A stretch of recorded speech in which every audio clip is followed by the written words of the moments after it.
What's going on, everybody? The day has finally come. I have my new car. I went and picked it up last night. It was already paid for, so I just needed to transport it here. But I have been waiting for this moment for a long time. As you can see, I have the keys here. I gave little hints as far as what it was. It was a Nissan.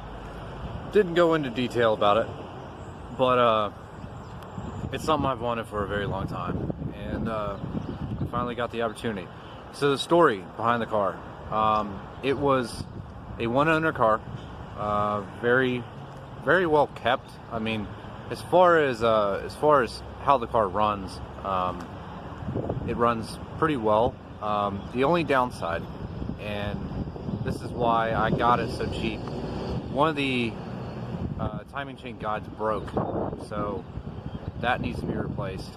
But I'm going to be doing a full overhaul of the car.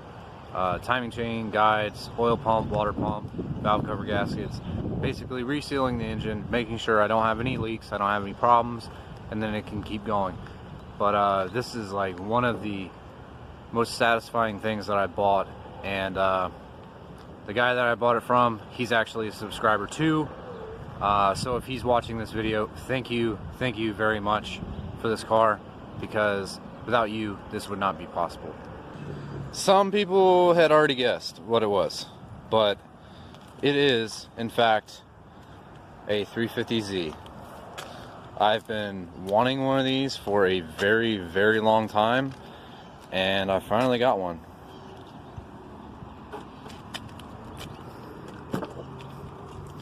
So the interior needs a lot of work. It is dirty from when I was getting in and out of it when I first went to look at it.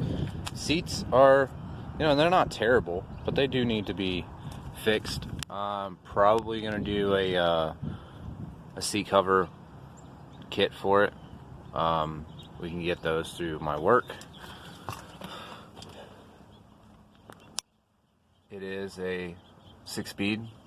I'm taking this factory radio out, so that will not be there. This is something I did not know that it had. Freaking seat heaters.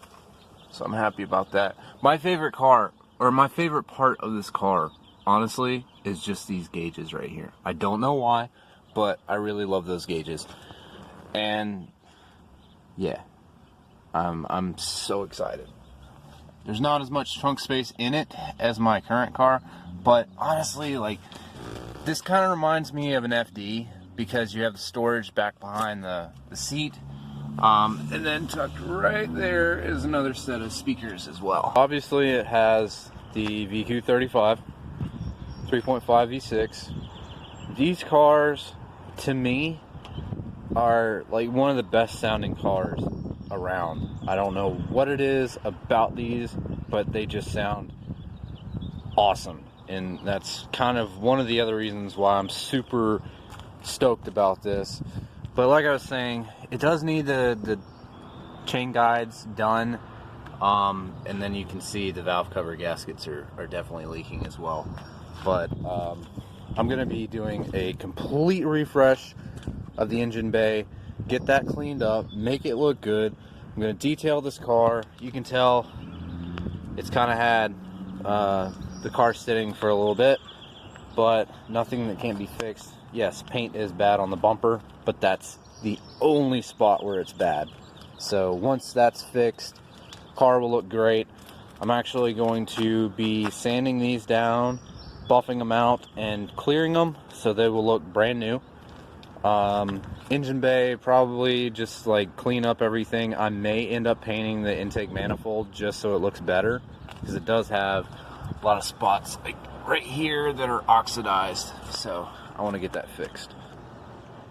It does have the stock wheels on it, but one thing that I did notice is freaking drilled and slotted rotors.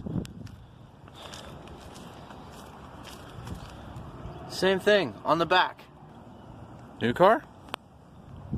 Old car? New one? Old one? This will be my daily, and this is being sold. So I'm sitting in the car now. And first thing I can tell you is these seats are so much more comfortable than the ones in my Civic. Like, my Civic literally feels like you're sitting in a chair in a living room, like one of the hardback chairs. It doesn't have any reclining features to it whatsoever. That's what that one feels like. This one, I mean, look at the bolsters. You can tell it's a comfortable seat.